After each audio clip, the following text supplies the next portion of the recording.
श्री गुरुभ्यो नमः। गुरुर्ब्रह्मा गुरुर्विष्णुर् गुरुर्देवो महेश्वरः गुरुस्साक्षात् परं ब्रह्म तस्मै श्री गुरवे नमः। अज्ञानतिमिरान्धस्य ज्ञानाञ्जनशलाकया चक्षुरुन्मीलितं येन तस्मै श्री गुरवे नमः। இந்த சபையில் அமர்ந்திருக்கக்கூடிய அனைத்து பெரியவர்களுக்கும் முதற்க நமஸ்காரங்களை தெரிவித்துக் கொள்கிறேன். ஸ்ரீ ஸ்ரீ அவர்களது பாடசாலையின் சார்பாக, முக்கியமாக ஆராய்ச்சி மையத்தின் சார்பாக மாணவர்களுக்காக நடத்தப்படக்கூடிய இந்த கருத்தரங்கம் பலவிதமான சிறப்பு தன்மைகளை கொண்டது. அதில் துவக்கத்தில் சொன்னது போலவே அவரது மாணாக்கர்களது சிஷ்யர்களால் சீடர்களால் ஒன்று சேர்ந்து நடத்தப்படக்கூடிய ஒரு நிகழ்ச்சி. அவரது உக்ரரத சாந்தியிலிருந்து ஷஷ்டப்த பூர்த்தியை நோக்கி செல்லக்கூடிய அந்த காலத்தில் ஒவ்வொரு மாதமும் மாணவர்களால் நடத்தப்படக்கூடிய ஒரு சிறப்பான ஒரு நிகழ்ச்சி.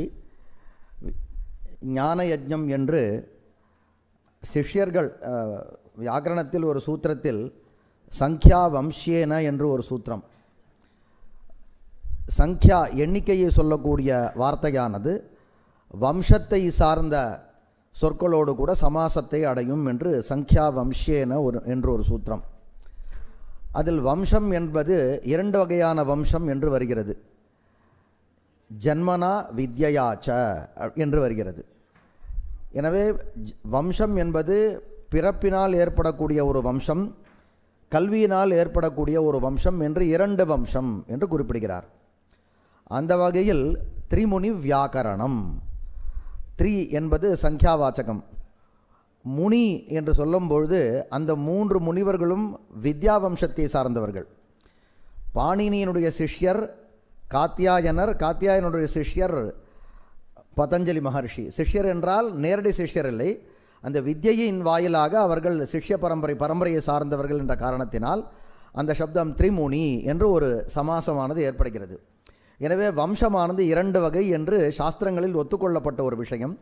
அந்த வகையில் அந்த பெங்களூர் பாடசாலையை சார்ந்த மாணவர்கள் எல்லாம் சேர்ந்து அவர்களது தகப்பனாருக்கு செய்யக்கூடிய ஒரு வகையில் அவரது குருவிற்கு இந்த நிகழ்ச்சியை, இந்த கருத்தரங்கின் வாயிலாக இந்த உக்ரரத சாந்தியை ஷஷ்டப்த பூர்த்தியை கொண்டாடுகிறார்கள். சிறப்பான பலவிதமான சிறப்புகளை கொண்ட இந்த கருத்தரங்கம், அதில் முக்கியமாக பெரியவர்களை கௌரவிப்பது என்ற வகையில் இந்த சபைக்கு அத்தியட்சராக விளங்கக்கூடிய, காஞ்சிபுரத்திற்கே சைவாகம விஷயத்தில் பெருமையாக திகழக்கூடிய நமது ராஜப்பா சிவாச்சாரியார் அவர்களுக்கு விருதானது வழங்கப்பட்டு கௌரவிக்கப்பட்டிருக்கிறார். அவர்களுக்கு நமஸ்காரங்களை தெரிவித்துக் கொள்கிறேன். அதேபோல் எனது ஆச்சாரியர், எனது சைவாகம குருநாதர் சிவஸ்ரீ வி சோமசேகர சிவாச்சாரியார் இந்த அமர்வினுடைய தலைவர். அவர் தொடக்கத்தில் இந்த அமர்வை பற்றியான விஷயம், கிரியாபாதத்தை பற்றிய, ஞானபாதத்தை பற்றிய விஷயங்கள் எல்லாம் மிகவும் விரிவாக எடுத்துரைத்தார். அவருக்கும் முதற்க நமஸ்காரங்களை தெரிவித்துக் கொள்கிறேன். மற்றும் இங்கு வருகை தந்த நமது ரத்னகிரி சுவாமிகள் மற்றும் உள்ள பெரியவர்கள், காஞ்சி சுவாமிகள், வந்திருக்கக்கூடிய சிவாச்சாரிய பெருமக்கள், இந்த நிகழ்ச்சிக்கு முக்கியமாக திகழக்கூடிய நமது அவினாசி அண்ணா சுந்தரமூர்த்தி சிவாச்சாரிய சுவாமிகள் மற்றும் டாக்டர் அபிராம் சுந்தரம் சார் மற்றும் உள்ள பெரியவர்களுக்கு நமஸ்காரங்களை தெரிவித்துக் கொண்டு இந்த விஷயங்களை எடுத்துக்கொண்ட விஷயங்களை பற்றி ஒரு சில நிமிடங்களில் விஷயங்களை தெரிவிப்பதற்கு நான் முற்படுகிறேன். அதாவது ஆகமங்கள் பாதங்கள் 4 பாதங்கள்னு சொன்னார். நம்முடைய வாத்தியாரனுடைய உபன்யாசத்திலே எல்லா விஷயத்தையும் அவர் சொல்லிட்டார். அதனால் சொல்ல வேண்டிய விஷயம் ஒன்றும் இல்லை. ஞானபாதம்னா என்ன, அதுக்கு தெளிவாக விஷயத்தை சொல்லி, கிரியாபாதம்னா என்ன, சரியாபாதம்னா என்ன, யோகபாதம்னு எல்லாத்தையும் சொல்லிட்டார். ஆனால் மேலும் சொல்ல வேண்டிய விஷயம் இல்லை. இருந்தாலும் சொல்லணும்னு பணிச்சிருக்கிறதுனால ஒரு சில விஷயங்களை சொல்கிறேன். இப்போ ஆகமங்கள் அப்படின்றது, ஒரு ஆகமம்னு நாம் எடுத்துட்டோம்னா அடிக்கடி நான் பல இடங்களில் சொல்கிற விஷயம்தான் இது. ஆகமம் அப்படின்றது ஒரு முழு பொருள், ஒரு முழுசான ஒரு வித்யை அப்படின்னு நாம் எடுத்துட்டோன்னு சொன்னால், அந்த ஒரு வித்யைக்கு 4 விதமான கூறுகள், 4 பகுதிகள் இருக்குது. அந்த பகுதிகளுக்கு, அந்த 4 பகுதி தான் ஞான கிரியா யோகச்சர்யா அப்படின்னு சொல்லக்கூடிய 4 பகுதிகள். இதில் அந்த பகுதிகளுக்கு நாம் வச்சுருக்கக்கூடிய பேர் என்னென்னா பாதகான்னு பேர் வச்சுருக்கோம். நம்ம வைக்கல, ஆகமம் வச்சுருக்கு. அப்போ பாதம்ன்ற வார்த்தைக்கு 1/4 1 பங்கு அப்படின்னு அர்த்தம். அப்போ 4ல் 1 பங்குன்னா 4ம் சேர்ந்தால் தான் ஒரு முழுமையான ஒரு வஸ்து உண்டாகும். அப்போ இந்த பாதம்ன்ற பேர் வைக்கிறதுலேருந்து என்ன தெரியுதுன்னா சைவாகம சம்பிரதாயம், சைவாகமம் அப்படின்னு சொன்னால், ஏன்னா ஒரு சில சித்தாந்தங்கள் அத்வைத வேதாந்தம்னு நாம் எடுத்துட்டோம்னா ஞானம் மட்டுமே போதுமானது. இப்போ பாதஞ்சல யோகம் அப்படின்னு சொன்னால் யோகம் மட்டுமே போதுமானது. அதே மாதிரி பக்தி மார்க்கம், பஜன சம்பிரதாயம் அதெல்லாம் பார்த்திங்கன்னா சரியாபாதம் மட்டுமே போதுமானது. கல்ப பூஜை, இப்போ நம்ம விநாயகர் பூஜை பண்ணுறோம், அதில் ஒன்றும் தேவையில்லை, கிரியை மட்டும்தான். அதில் ஞானமோ யோகமோ சரியையோ எதுவும் தேவையில்லை. அப்படி பார்க்கக்கூடிய ஹிந்து மதத்தில் இருக்கக்கூடிய பல மதங்களில் பார்த்தோம்னா ஒரு சம்பிரதாயத்தில் ஒரு விஷயம் மட்டும்தான் பிரதானமாக இருக்குது. சில இடத்துல யோகம் மட்டும்தான் பிரதானம். இப்போ அத்வைத்தம் போன்ற சித்தாந்தங்களில் ஞானம் மட்டும்தான் பிரதானம், பாதஞ்சலத்தில் யோகம் மட்டும் இப்படி இருக்குது. ஆனால் சைவாகமத்தில் இந்த 4ம் ஒன்று சேரணுண்டா ஒன்றுத்தையும் நீ விடக்கூடாதுன்றதுக்காக தான் இந்த பிரிக்கும்பொழுது இந்த பிரிவுக்கு யோக பட்டலஹா அப்படின்னு பேர் வைக்கல. யோக பட்டலம், ஞான பட்டலம், சர்யா பட்டலம் அப்படி பட்டலம்ன்ற பேர் வைக்கல, யோகாத்தியாயம்னு பேர் வைக்கல, பாதகான்னு பேர் வச்சார். அப்போ ஒரு கிரியையை மட்டும் நாம் பண்ணோன்னா ஒரு முழு விஷயத்தில் ஒரு கால்வாசி தான் நீ முடிச்சிருக்கான்னு அர்த்தமாகிறது. யோகம் மட்டும், யோகாபியாசம் மட்டும் பண்ணோன்னா ஒரு முழு விஷயத்தில் கால் பகுதி தான் நீ அடைஞ்சிருக்கன்னு. அப்போ முழுமையான ஒரு விஷயம் உருவாகணும்னா இந்த 4ம் சேர்ந்து இருக்கணும்ன்ற ஒரு பெரிய தத்துவத்தை எந்த வித்தியை கொடுக்கறதுன்னா சைவாகமம் மட்டும்தான் கொடுக்கறது. சைவாகமத்துடைய ஒரு பெரிய சிறப்புத்தன்மை நீங்கள் மறுபடியும் யோசிச்சு பாருங்கோ. கிரியை மட்டும், கிரியைன்னு வாத்தியார் சொல்லும் பொழுது சொன்னார் யாகங்கள்னு சொன்னார் அவர். அப்போ அங்கே யாகங்களில் பார்க்கும்பொழுது கிரியைக்கு மட்டும்தான் பிராதானியம் இருக்குது. சைவாகமத்தில் கிரியை மட்டும் இல்லை, இதில் எல்லாம் சேரணுன்றது தெரியுது. இது நம்ம ஒரு தெரிஞ்சிக்க வேண்டிய ஒரு விஷயம். வேறு மாதிரி இன்னொரு மாதிரி யோசித்தோம் அப்படின்னா, இந்த பாதம்ன்ற வார்த்தைக்கு என்ன அர்த்தம்னா பாதயதி இதி பாதா. பாதயத்தினா பிரதிபாதயதி இது பிரதிபாதா. ஒரு விஷயத்தை சொல்லித்தரக்கூடிய ஒரு சாப்டருக்கு பாதகான்னு பேர். அப்போ ஞானம் பிரதிபாதயதி இது ஞானபாதா. முதல்ல சொன்னது ஒரு மீனிங். இன்னொரு மாதிரி பார்த்தோம்னா கிரியாம் பிரதிபாதயதி இது கிரியாபாதா. யோகம் பாதயதி, பிரான்றது புரியறதுக்காக நான் சொல்கிறது, யோகம் பாதயதி இது யோகபாதா. அப்போ ஞானம், கிரியா, யோகம், சரியான்னு இந்த 4த்தை சொல்லித்தரக்கூடிய பகுதிகளுக்கு பாதகான பேருன்னு இப்படி ஒரு தெரியுது. இதில் எதுக்கு முக்கியத்துவம் அப்படின்னும் பொழுது நமக்கு சர்வதர்சன சங்கிரகக்காரர் அதில் அண்ணா முதல்ல குறிப்பிட்டார் தத்துவ சங்கிரகம், தத்துவ பிரகாசத்தை குறிப்பிட்டார். தத்துவ பிரகாசம் அதுக்கு இருக்கக்கூடிய அகோர சிவாச்சாரியாருடைய வியாக்கியானம். இதை மொத்தமாக தழுவி அப்படியே நமக்கு சைவ தரிசனம்ன்ற பேரில் சர்வதர்சன சங்கிரகத்தில் சாயன மாதவரானவர் கொடுத்துருக்கார். அதில் சொல்லும்பொழுது இவைகளுக்கு இந்த 4 பாதங்களில் எதுக்கு முக்கியத்துவம் அப்படின்றத அகோர சிவாச்சாரியனோட சம்பிரதாயத்தை அனுசரித்து அவர் சொல்லும் பொழுது என்ன பண்ணுறார், 4 பாதங்கள் இருந்தாலும் 4 பாதங்கள்ன்ற வார்த்தையை விட்டுடுங்க, 4 விஷயங்கள் ஞானக்கிரியா யோகச்சரியான் 4 விஷயமாக இருந்தாலும் கூட இந்த சம்பிரதாயத்தில் அண்ணா எனக்கு நிறைய ஞானபாத நிறைய சொல்லும் பொழுது நிறைய விஷயங்கள் சொன்னார். இதில் 2 சம்பிரதாயம் நாம் ஞாபகம் வச்சுக்கணும்.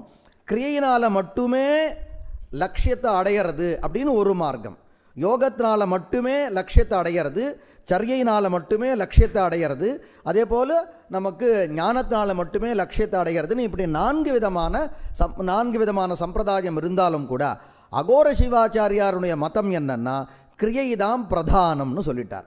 அவர் கிரியைன்னு அங்கே சொல்கிறது எதை அப்படின்னா தீட்சையை தான் கிரியைன்னு சொல்கிறார். அப்போ தீட்சைன்னு சொல்லக்கூடிய கிரியாபாதம் தான் சைவாகமத்தில் பிரதானமாக இருக்குது. அதற்கு உபகாரம் பண்ணக்கூடியதாக ஞானம், யோகம், சர்யை இந்த 3ம் அதுக்கு உபகாரம் பண்ணக்கூடியது. ஏன் அப்படின்னும் பொழுது நமக்கு என்ன வேணும்னா மோட்சம் வேணும். மோட்சம் அப்படின்னா என்ன அப்படின்னா பாக்கி சித்தாந்தங்களில் இருக்கிற மாதிரி ஞானம்தான் மோட்சம் அப்படின்றது கிடையாது. அண்ணா நமக்கு 3 மலங்களை பற்றி எல்லா விஷயம், பாசத்தை பற்றி நிறைய சொன்னார்.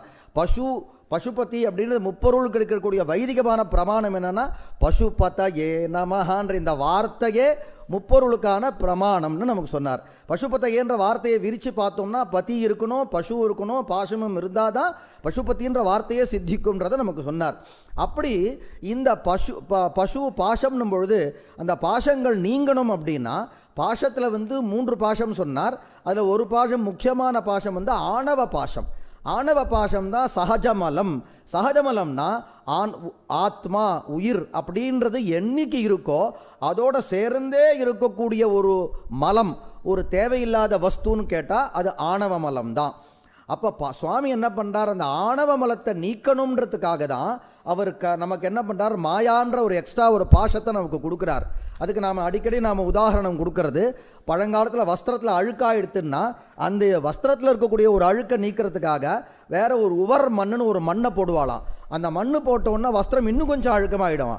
அழுக்கானுக்கு பிறகு அலம்பும் போது என்ன ஆகிடுதுன்னா மேலே போட்ட மண்ணும் வரும், பழைய அழுக்கும் வெளியில் வந்துடுமா.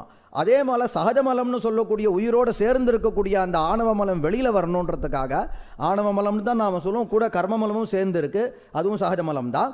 அந்த ரெண்டும் வெளியில் வரணுன்றதுக்காக சுவாமி என்ன பண்ணுறார், மாயா பாஷத்தில் இவனை போட்டு அழுத்துறார், எல்லா ஆத்மாக்களையும் போட்டு அழுத்துறார். உடனே இதில் நாம் நல்லா உழன்று தெரிந்து அப்படின்ற மாதிரி கடைசியில் நமக்கு ஞானம் வந்து வெளியில் வரும். ஆனால் இது இயற்கையாக ஏற்படாதுன்னு சொல்கிறார் அகோர சிவாச்சாரியர். தீட்சையினால தான் ஏற்படணும்னார். அப்போ தீட்சைன்னு சொல்லக்கூடிய கிரியாபாதம் பிரதானம். ஆனால் தீட்சை செய்து வைக்கணும்னா ஞானபாத விஷயங்கள் இல்லாமல் தீட்சை செய்து வைக்க முடியாது. ஏன்னா ஞானபாதத்தில் தான் அண்ணா சொன்னது, இன்றைக்கி நிறைய 36 தத்துவங்களை பற்றி சொன்னார், கலைகளை பற்றி சொன்னார். 36 தத்துவங்களை காட்டிலும் அதுக்கு உபயோகமாக இருக்கக்கூடிய சகயோகியாக இருக்கக்கூடிய 30 தத்துவங்கள், அதுவும் சொல்லி 60 தத்துவங்கள், அதையும் சேர்த்து மொத்தம் 96ன்னு சொன்னார். அதெல்லாம் கவனிச்சிருப்பீங்க நீங்கள். இத்தனை விஷயங்கள், இது எல்லாமே இந்த பற்றி விஷயங்கள் தெரிஞ்சிருந்தால் தான் நமக்கு தீட்சை பண்ண முடியும். அப்போ ஏவம்ச ஞானபாதமானது தீட்சைன்னு சொல்லக்கூடிய கிரியாபாதத்துக்கு உபயோகப்படுன்றதுக்காக கிரமங்கள், ஆகமங்கள், அதுவும் 2 கிரமம் சொன்னார். முதல்ல இருக்கக்கூடிய 10 ஆகமங்கள் வரும்போது அந்த கிரமம் என்ன, ஞான கிரியா யோகச்சரியா, அது ஒரு கிரமம். இஷ்டத்துக்கு நாம் சொல்லக்கூடாது. ஞானக்கிரியா யோகச்சரியான்னு இந்த கிரமத்தை பிரதானமாக வச்சுருக்கார். அப்போ ரெண்டாவதாக சொல்லிருக்கக்கூடிய கிரியை பிரதானம். அந்த கிரியைனா தீட்சை, அது செய்யணும்னா முதல்ல நமக்கு ஞானம் தெரிஞ்சிருக்கணும். அப்போ ஞானபாதம், அதனால தான் சித்தாந்த சாராவளியில் முதல் ஆரம்பிக்கும் பொழுது ஞானபாத விஷயந்தான் சொல்கிறார். ரெண்டாவது கிரியாபாதம். அந்த கிரியாபாதம்னு சொல்லக்கூடிய தீட்சை செய்யணும்னா அப்போ நாடிகளை பற்றி நமக்கு தெரிஞ்சிருக்கணும், யோக விஷயங்கள் தெரிஞ்சுக்கணுன்றதுக்காக மூணாவது யோகபாதம். இந்த 3 நாளில் ஒருத்தனுக்கு தீட்சை ஆயிடுத்துன்னா அனுஷ்டானம் செய்வதற்கு தேவையான விஷயங்கள்லாம் நமக்கு சரியாபாதம் அல்லது ஆலயம் கட்டுவது, இப்படியாக ஆகமங்களுக்கு ஒரு கிரமம் இருக்குது. இதில் வந்து யோகபாதத்தை பற்றியான விஷயங்கள் வந்து சொல்லணும் அப்படின்றது எனக்கு இட்டிருக்கக்கூடிய ஒரு என்னுடைய பணி. அதில் யோகபாதத்தில் நேரத்திற்கு தகுந்தாற்போல் சுருக்கமாக ஒரு சில விஷயங்களை சொல்லி நான் முடித்துக்கொள்கிறேன். அதில் யோகா அப்படின்ற வார்த்தை இருக்கு இல்லையா, இந்த வார்த்தைக்கு வியாக்கியானம் பண்ணுறது அகோர சிவாச்சாரியார் ரொம்ப ஜாகிரதையாக யோகம்ன்ற வார்த்தை எந்த சப்தத்தை எடுத்துக்கணும்னு பிரிக்கிறார். அது யுஜிர் யோகே அப்படின்னு ஒரு தாத்து. யுஜுர் யோகேனா சைவத்தில் ஐக்கியம்ன்றது கிடையாது. சைவத்தில் வந்து எப்படி அத்வைத்தத்தில் அந்த ரெண்டுமே ஒன்றா சேர்ந்து அத்வைத்தம் வருதோ அது மாதிரி சைவத்தில் கிடையாது. அப்போ என்ன பண்ணோன்னார், யோகம்ன்றது வந்து லயஸ்தத் துல்லிய யோக்கியதா, பரமேஸ்வரனுக்கு என்ன இருக்கோ அதுக்கு சமமான ஒரு யோக்கியத்தை உயிர்களுக்கு வந்துருத்துன்னு சொன்னால் அதுதான் மோக்ஷம்னு பேர். அப்போ இங்கே இருக்கக்கூடிய யோகபாதம் என்ன அப்படின்னா அதுக்கு வித்தியாசம் இருக்குது. யம நியம ஆசன அஷ்டாங்க யோகங்கள்னு நமக்கு தெரியும். யம நியம ஆசன பிராணாயாம பிரத்யாகார தாரணா தியான சமாதின்னு சொல்லுவோம். இந்த இங்கே 8 இருக்கு இல்லையா, இந்த 8ல் வந்து 8வது சமாதி இருக்கு இல்லையா, அதுதான் கடைசி. அந்த சமாதி நிலைக்கு இந்த 7 வந்து நமக்கு உபகாரம் பண்ணக்கூடியது அப்படின்றது வேற சித்தாந்தம். ஆனால் இங்கே என்ன சொன்னார்னார், இந்த 8மே அங்கம்தான். இந்த 8மே பிரதானமாக இருக்கக்கூடிய எதுக்கு அங்கம் அப்படின்னு கேட்டால் சிவ ஐக்கியத்துக்கு அங்கம் கிடையாது. அந்த சமமான அது கூட கேட்குறார், ஒரு ஆத்மாவானது சிவனோட கூட சமத்துவத்தை அனுபவிக்கக்கூடிய, சமத்துவத்தை நானும் அவரும் ஒரே நிலையில் இருக்கணுன்ற ஒரு விஷயத்தை அனுபவிக்கிறதுக்கான பிரதம க்ஷணம் இருக்கு இல்லையா, முதல் க்ஷணம், அந்த க்ஷணத்துக்கு யோகான்னு பேர். அந்த க்ஷணத்தை உடைய ஒரு ஆத்மாவுக்கு யோகின்னு பேருன்றார். இந்த வியாக்கியானம் எங்கே வருதுன்னா சித்தாந்த சாராவளியில் அனந்த சம்பு வியாக்கியானம் இதில் வருது. இதில் இப்படி வந்து இந்த 8ல் வந்து ஆகமங்கள் ஒரு ஆகமம் ஒரு மாதிரி யோகபாதத்தை வியாக்கியானம் பண்ணுறது. சில ஆகமங்களில் பார்த்தோன்னா யமஹான்ற வார்த்தைக்கு என்ன அர்த்தம் அப்படின்னா புலன்களை வந்து அடக்கிறது. சில ஆகமங்களில் யமத்தை பற்றி மட்டும் விஷயங்கள் விஸ்தாரமாக வந்திருக்கு. சில ஆகமங்களில் நியமகான ஆகார நியமம், சாப்பாடு என்னென்னலாம் சாப்பிடணும், எப்படி இப்படிலாம் இருக்கணுன்றது நியமத்தில் வருது. ஆசனம்னா ஆசனங்களை எப்படி போடணும், ஆசனங்களுடைய வகைகள்லாம் பார்த்தா நமக்கு காரணாகமத்திலே கிடைக்கிறது.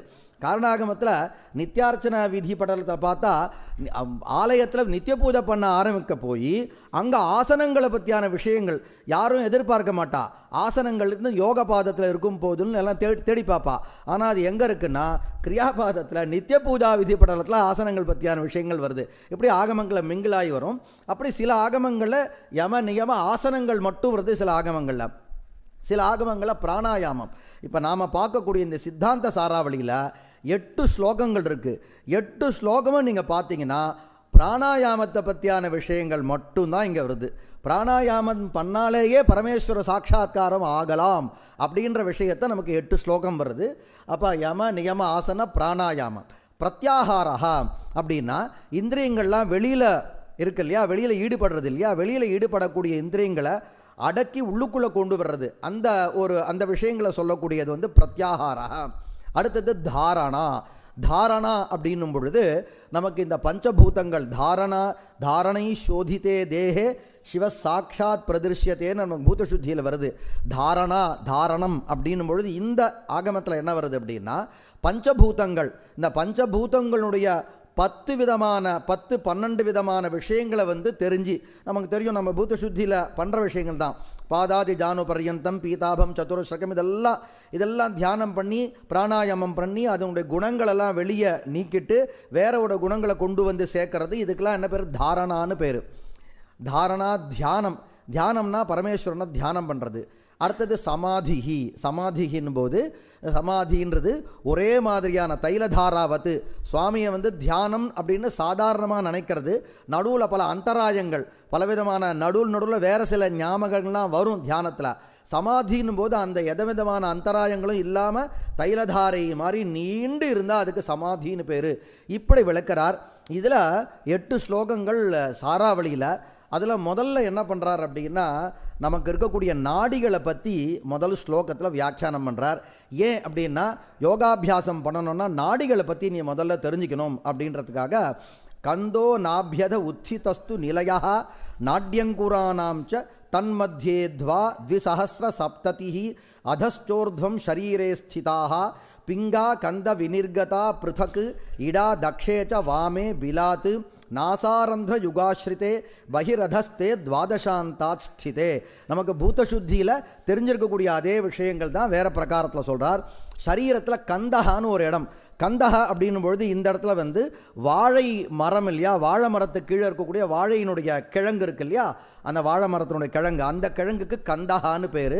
அந்த கந்தம் எங்கே இருக்கு? நான் வியாக்கியானம் ரொம்ப எல்லாரும் படிக்க வேண்டியது. இது ஒரு அறிமுகம் மாதிரி நான் சுமாராக சொல்லிடுறேன். அனந்தசம்பு வியாக்கியானம் எல்லாரும் படிக்கணும். ஏன்னா திரிலோச்சன சிவாச்சாரியார் மூல ஸ்லோகத்தை பார்த்தா நமக்கு வேறு மாதிரி அர்த்தம் படும். நமக்கு வியாக்கியாத்தா அதை கரெக்ட் பண்ணி கீழே கொண்டு போகிறார். நாபின்னு சொல்லக்கூடிய அந்த தொப்புளுக்கு கீழே கந்தம் இருக்குன்றார். கீழம்னா நேரடி கீழே இருக்கப்பா, ரொம்ப தள்ளி இருக்க கீழே அப்படின்றார். அப்போ நாபிக்கு கீழே வந்து லிங்கம்னு சொல்லக்கூடிய மேற்றத்தை சொல்லி அந்த மேற்றத்துக்கும் கீழே பாயுவுக்கும் மேலே, பாயுன்றது மலம் கழிக்கக்கூடிய இடம், அந்த பாயுக்கும் லிங்கத்துக்கும் நடுவில் ஒரு ஸ்தானத்தை சொல்லி அந்த ஸ்தானத்துக்கு மத்தியஸ்தானம்னு பேர். அந்த மத்தியஸ்தானத்து இவ்வளோ வியாக்கியானம் இதெல்லாம் எங்கே இருக்குன்னா வியாக்கியானத்தில் மட்டும்தான் இருக்குது. யோகசாஸ்திரத்திலாம் எடுத்து அவர் வியாக்கியானம் பண்ணுறார்.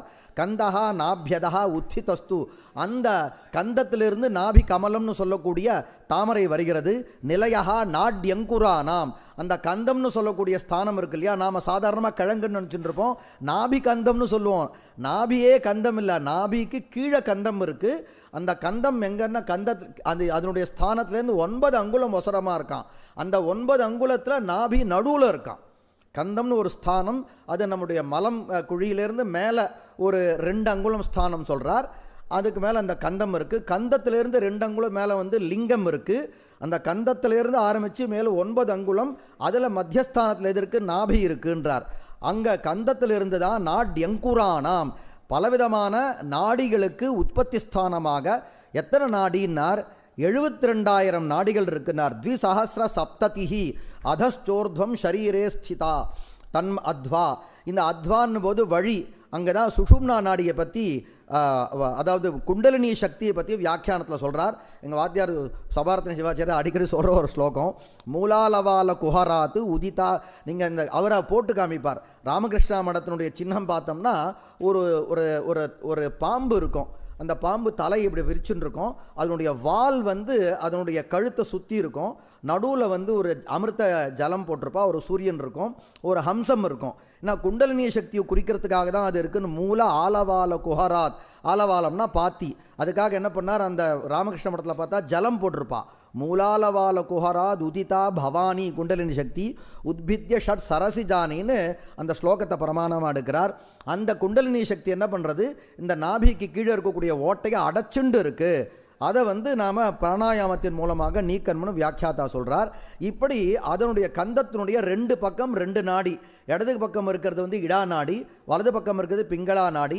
இடா நாடி வந்து உங்களுக்கு சந்திரஸ்வரூபமாகும், பிங்களா நாடி சூரியஸ்வரூபமாகவும் இருக்குன்னு சொல்லிட்டு இந்த நாடி என்ன பண்ணுறதுன்னு கீழேந்து அந்த கந்தஸ்தானத்துலேருந்து ஆரம்பித்து 2 விதமாக இருக்குது அப்படின்னா, நிஷ்கலமான நாடி, அது மாதிரி வந்து கண்க்கு போல பிரத்யக்ஷமான நாடின்னு 2ஆக ஒத்துக்கணுன்றால் இடா பிங்களாவை. அந்த இடா நாடி மூக்கு பர்யந்தம் வரும்பொழுது பிரத்யக்ஷம், அதாவது இந்த வலது இடது மூக்கு, பிங்களா வந்து வலது மூக்கு, அது வரைக்கும் இருக்கிறது பிரத்யக்ஷம். ஆனால் பிரம்மரந்திரத்தை தாண்டியும் அந்த 2 நாடி இருக்கான். அது வந்து நமக்கு கண்ணுக்கு விளங்காதுன்றத இந்த முதல் ஸ்லோகத்தை சொல்லி துவாதசாந்தாத் ஸ்திதேன்னு சொல்கிறார். அடுத்து இருக்கக்கூடிய 2வது ஸ்லோகத்தில் நம்ம பூதசுத்தி பாதாங்குஷ்டத்வயாதாரபிய யாவத் வஸ்தின்னு சொல்கிறோம் இல்லையா. வஸ்தின்ற சப்தத்துக்கு சரீரத்துடைய மத்தியஸ்தானம்னு அர்த்தம். நாம் அரணான் கட்டுறது, நான் முன்னாடி சொன்ன மாதிரி மலக்குழிக்கும் 2 அங்குலம் மேலே இருக்கும், லிங்கத்துக்கு 2 அங்குலம் கீழே. அந்த ஸ்தானத்தை வந்து மத்தியம் வஸ்தின்னு பேர்.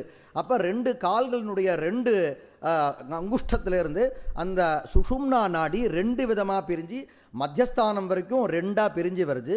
மத்தியஸ்தானத்துலேருந்து நமக்கு பிரம்மரந்திர பர்யந்தம் ஒன்றா இருக்குன்றார். பாதாங்குஷ்ட யுகாச்ச வஸ்தி கமலாத்து துவேதா ஏகதா மத்தியதா பங்க்தியாதாரக நாடிகோபரி கதா. இங்கே புது விஷயம் என்ன அப்படின்னா, நம்ம அந்தர்மாத்திரகான்யாசம் குழந்தைங்களுக்கு தான் தெரியும். அந்தர்மாத்திரகான்யாசத்தில் 6 ஆதாரம், ஷட் ஆதாரங்கள் வருது இல்லையா. 6 ஆதாரங்களுக்கு வேறு வேறு மாதிரியான ஸ்வரூபங்கள்லாம் நமக்கு வருது. மூலாதாரத்தில் 4 இதழ் கமலம், அதே மாதிரி சுவாதிஷ்டானத்தில் 6 இதழ் கமலம், மணிப்பூரகத்தில் வந்து தசதள கமலம், இப்படி வருது இல்லையா. ஆனால் இந்த கிரந்தத்தில் இந்த இடத்துல வரும்பொழுது 10 சக்கரத்தை சொல்கிறார். எத்தனை சக்கரம்னு 10 சக்கரம். அந்த 10 சக்கரத்துக்கு கூடிய பத்ம தளம் வந்து வேறு மாதிரி பிரகாரத்தில் சொல்கிறார். அதில் 6 வந்து ஏற்கனவே இருக்கக்கூடிய ஆதாரங்கள், அதுக்கு மேலே இருக்கக்கூடிய 4 ஆதாரங்கள்னு மொத்தம் இப்படி சொல்லி, அதில் வந்து இந்த நாபிஸ்தானத்தில் வந்து எப்படி யதோர்ண நாபிகி சிருஜத்தே கிருஹத்தேச்சன்னு எப்படி நமக்கு உபநிஷத்தில் வருதோ, அதே மாதிரி ஒரு சிலந்தி வலை மாதிரி ஒரு இடம் இருக்குது நாபிகை சுற்றி. அந்த இடத்துல வந்து பிராணனோடு கூட ஜீவனானது அங்கே சஞ்சரிக்கிறது, தன்னுடைய கர்மவசாத் சஞ்சரிக்கிறது அப்படின்ற விஷயத்தை இந்த 2 ஸ்லோகத்தில் சொல்கிறார். பாதாங்குஷ்ட யுகாச்ச வஸ்தி கமலா துவேதை கதா மத்தியதா பங்கின்ற சப்தத்துக்கு வந்து 10ன்னு அர்த்தம். பங்க்தி ஆதார, அப்போ ஆதாரத்துலேருந்து ஆரம்பித்து 10 ஸ்தானங்கள் அப்படின்றத சொல்கிறார். இதெல்லாம் புது விஷயம், இந்த கிரந்தத்தில் இருக்கக்கூடிய விஷயம்.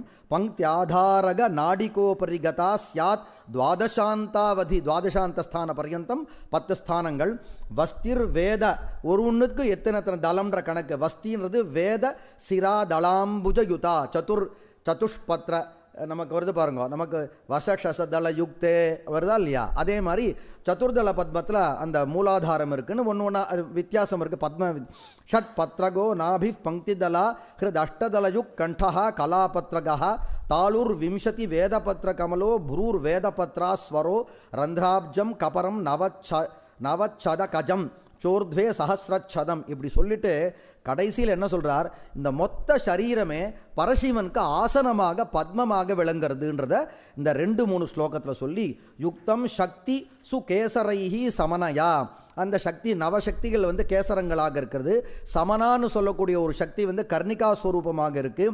ரவேஹே சோமாக்னியோஹோ ஸ்வக பிம்பகம், நம்ம சொல்கிற மாதிரி சூரிய மண்டலம், சோம மண்டலம், வன்கி மண்டலம், சக்தி மண்டலம், 4 மண்டலம். அந்த சக்தி மண்டலம் அப்படின்னா உண்மனான்ற சக்தியாக இருக்குது. அதற்கு மேலே பரமேஸ்வரன் இருக்கார்ன்ற விஷயத்தை சோமாக்னியோஹோ ஸ்வக பிம்பகம் ததுபரி வியாபி உண்மனாந்தே சிவஹா, உண்மனா சக்திக்கு மேலே சரீரம் முழுக்க வியாபிச்சிருக்கார்ன்ற விஷயமானது இந்த 2 ஸ்லோகத்தில் சொல்லி அடுத்து எப்படி பிராணாயாமம் பண்ணணுன்ற விஷயம் நம்ம அடிக்கடி பூத சுத்தியில் சொல்கிற விஷயந்தான். குட்யாவேஷ்டித கேக மத்திய கலித்தே பட்டாதிகேச்சாசனே ஸ்வஸ்த பிராக்ரு சொல்கிறோமா இல்லையா, அது பல குண்ட்யாவேஷ்டிதன் பொழுது குட்யன்ற வார்த்தைக்கு வந்து செவருன்ற அர்த்தம். இன்னொரு பாட்டபேதம் குண்டாவேஷ்டிதன் இருக்குது. செவர்னால் சூழப்பட்ட இடத்துல உட்காந்து எப்படி வியாக்கியானம் பண்ணும் பொழுது உன்னுடைய சரீரம் எப்படி இருக்குன்னு பார்த்துக்கோ. உனக்கு வந்து நிறைய சைத்தியம் இருக்கக்கூடிய சரீரம் அப்படின்னா ஒரு பிராகாரம் போட்டுக்கோ.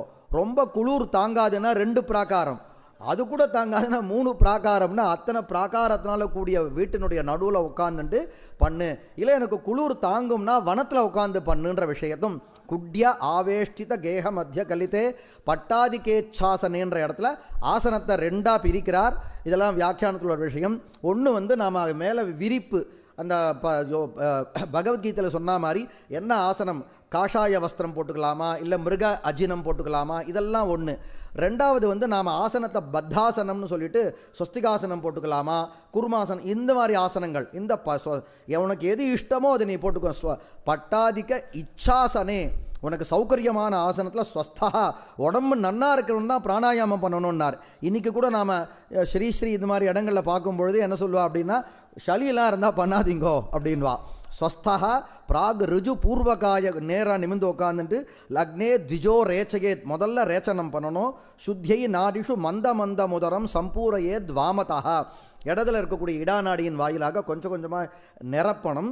சேந்தோர் பாஹ்ய சமீரணேன மிகிரைஹி, அது மாதிரி எத்தனைன்னும் பொழுது ஒரு தாளம் சொல்லக்கூடிய ஒரு அளவு நம்ம முட்டி இருக்கு இல்லையா, இது ஏன்னா ஒரு கிரந்தங்களில் அர்த்தம் வேறு வேறு மாதிரி வரும். தாளம்னு ஒரு சப்தம், தாளம்னுக்கு ஒரு மாத்திரா காலம், அதுக்கு என்னடா அர்த்தம்னா அந்தந்த சாஸ்திரக்காரால் வேறு வேறு மாதிரி வியாக்கியானம் பண்ணுவா. இந்த புஸ்தகம் நம்ம முட்டி இருக்கு இல்லையா, முட்டியை சிட்டிக்க போட்டு நம்ம கால் முட்டியை இப்படி ஒரு தடவை சுற்றணும். ஒரு தடவை சுற்றினா ஒரு தாள பிரமாணம், இது ஒரு பட்சம். 3 தடவை சுற்றினா ஒரு தாள பிரமாணம். அப்போ இது மாதிரி 12 தாளங்கள், 12 தாளம் சொல்கிறது அதமம். 24 தாளங்கள் பிராணாயாமம் பண்ணும்பொழுது பண்ணால் அது வந்து மத்தியமம். 24 2 48 தாளம் வர்ற மாதிரி பிராணாயாமம் பண்ணால் உத்தமம். அது எங்கே வருதுன்னார், மிகிரைஹி தாளைஹி, மிகிரம்ன்ற சப்தத்துக்கு சூரியனுக்கு பேர். மிகிரைஹி பகுவச்சனம் இருக்குன்னா எல்லா பட்சத்தையும் வாங்கிக்கணும். மிகிரைஹி தாளை கிரமாத் கும்பகம், கும்பகம் பண்ணும்பொழுது அழகாக என்ன சொல்கிறார், கும்பகம் நாம் பண்ணுவோம் ஆனால் வயிறு வெளியில் வரணுன்னார். கும்பகம் பண்ணும்போது நாம் வயிறை உள்ளுக்குள்ளே அடக்கின்னு கும்பகம் அப்படி பண்ணக்கூடாது, அது ஏற்ற என்ன வயிறு வெளியில் பெருசாக வரணுன்னார். கும்பகம் கிருத்வா சக்தி வசாத்தி விரேச்சயத்துதம் பிங்கார்க்கவாகாத்ததான்னு வலது சூரிய நாடி வழியாக அது வெளியில் வரணும். இப்படி பண்ணால் என்ன வரும் அப்படின்னும் பொழுது இந்த இடத்துல பிராணாயாமத்தை 2ஆக பிரிக்கிறார். சகர்ப்ப பிராணாயாமஹா நிர்கர்ப்ப பிராணாயாமஹான்னு 2ஆக பிரிக்கிறார். பிராணாயாமம் பண்ணால் என்ன வந்துடும் அப்படின் போது, பிராணாயாமம் பண்ணால் நிர்கர்ப்ப பிராணாயாமம்னா வெறுமே நம்ம யோக ஸ்ரீ இது மாதிரியான அந்த யோகஸ்தானங்களில் போய் நாம் அங்கே மந்திரம் சொல்ல மாட்டோம். மந்திரம் சொல்லாமல் பிராணாயாமம் பண்ணால் அதுக்கு நிர்கர்ப்ப பிராணாயாமஹான்னு பேர். மந்திரம் சுவாமியினுடைய தியானம் ஜபம் இதெல்லாம் சேர்த்து சொன்னால் அப்போ அதுக்கு சகர்ப்ப பிராணாயாமம் பேர். நிர்கர்ப்ப பிராணாயாமம் பண்ணால் என்ன வரும்னார், இந்திரியங்களை ஜெயிக்கலாம், இந்திரியங்களை அடக்கலாம். சகர்ப்ப பிராணாயாமம் பண்ணால் என்ன பண்ணுவார், பாபங்கள் எல்லாமே போயிடுன்னார். இந்த வந்து அங்கேயே வந்திருக்கு. தியான நிர்கர்ப்ப சததம் ஜெயம் ச குருத்தே கானாம், கம்ன்ற சப்தத்துக்கு இந்திரியங்கள்னு அர்த்தம். கானாம் ஜெயம் குருத்தே சகர்ப்பா புனः தியானாத்து ஜாபயுதாத்து, ஜபம் அப்படின்னும் பொழுது பிரணவ ஜபம், பிராசாத ஜபம், ஹம்ச ஜபம், இந்த ஜபங்கள்லாம் வியாக்கியானத்தில் கொடுக்குறார். நிகந்தி சகலம் பாபம் நிஷோத்தம் புனः பிராத்தசாயம் அஹசு, 2 வேளையும் பண்ணிட்டா என்ன ஆகிடும்னா தத்துவாதி சாட்சாத் கிருத்திம். இந்த இடத்துல வியாக்கியானம் தத்துவங்களை வந்து சாட்சாத்காரம் பண்ணுறான்னார்.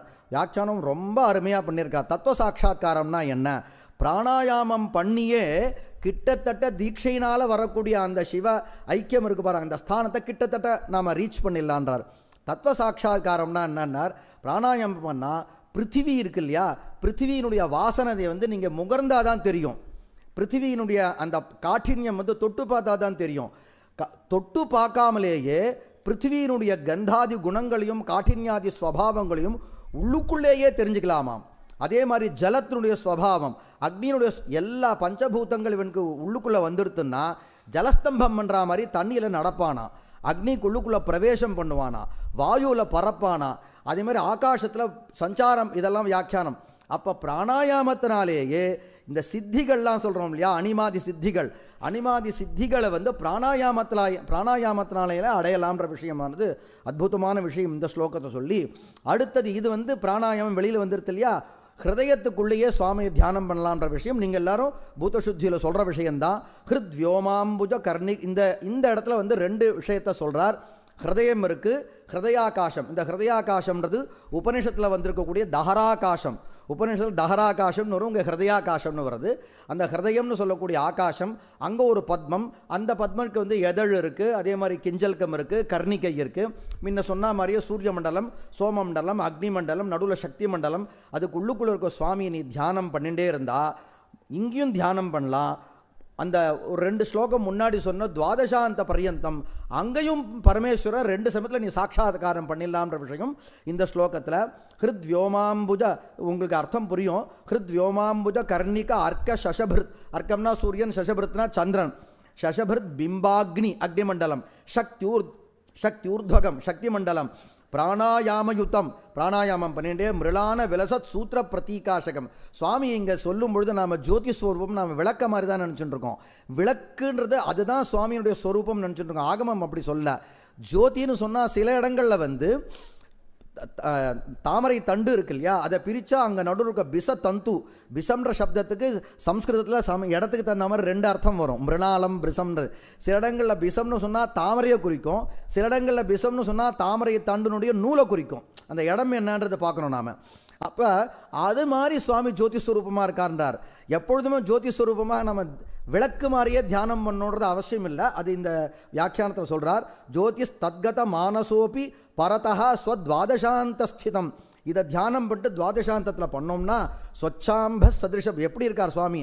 சுத்தமாக ஜலம் மாதிரி இருக்காராம். ஸ்பட்டிகம்னு சொல்வார் இங்கே.